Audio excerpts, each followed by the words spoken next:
First time వాళ్ళు progesterone hormone కి expose అవ్వడం వల్ల అడాప్టేషన్ కి కొంచెం టైం పట్టడం జరుగుతుంది. సో వీళ్ళకేంటి కొన్ని రకాల యాంటీ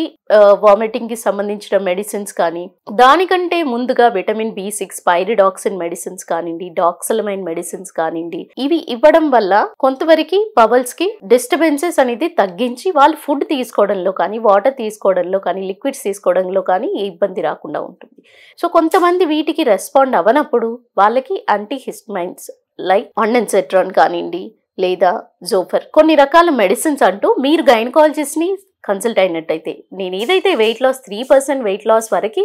కామన్గా ఉన్నా కంగారు పడకుండా ఉండి, అంతకు మించి బాగా వెయిట్ తగ్గుతూ ఉన్నట్టయితే ఏమీ తీసుకోలేకపోవడం, కళ్ళు తిరిగి పడిపోవడం, గిడ్డినెస్ రావడం, బీపీ లెవెల్స్ మెయింటైన్ అవ్వలేకపోవడం, షుగర్ లెవెల్స్ పడిపోవడం, ఇలా జరిగినప్పుడు మాత్రం మీరు డాక్టర్ని కన్సల్ట్ అయినట్టయితే వాళ్ళకి కంప్లీట్గా ట్రీట్మెంట్, ఒక్కోసారి అడ్మిషన్ చేసైనా ఓన్లీ హైడ్రేషన్ మెయింటైన్ చేస్తూ, అంటే త్రూ అవుట్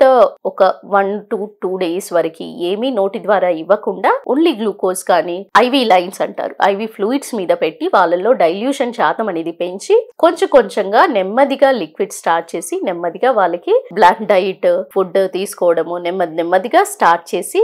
శరీరానికి అలవాటు చేసే ప్రక్రియ ద్వారా ట్రీట్మెంట్ అంటూ ఉండడం జరుగుతుంది. సో ఈ వామిటింగ్స్ బిగినింగ్ లోనే వెయిట్ లాస్ అయినా కంగారు పడకుండా, వామిటింగ్స్ ఉన్నప్పుడు ఏ రకంగా మెయింటైన్ చేసుకోవాలి అనేది మీరంతట మీరు బాధపడుతూ ఉండకుండా మీరు కన్సల్టేషన్ చేసినట్టయితే, బేసిక్ మెడిసిన్స్ తో స్టార్ట్ చేసి రికవరీ లేనప్పుడు మీరు రెగ్యులర్ కాంటాక్ట్ లో మీ గైనకాలజిస్ట్ తో ఉన్నట్టయితే, ప్లాన్డ్ గా కొంచెం ట్రీట్మెంట్ తీసుకున్నట్టయితే నంబర్ ఆఫ్ మెడిసిన్స్ ఎక్కువ లేకుండా ఈజీగా ట్రీట్మెంట్ చేసుకోగలుగుతారు. థ్యాంక్ యూ అండి. నమస్తే.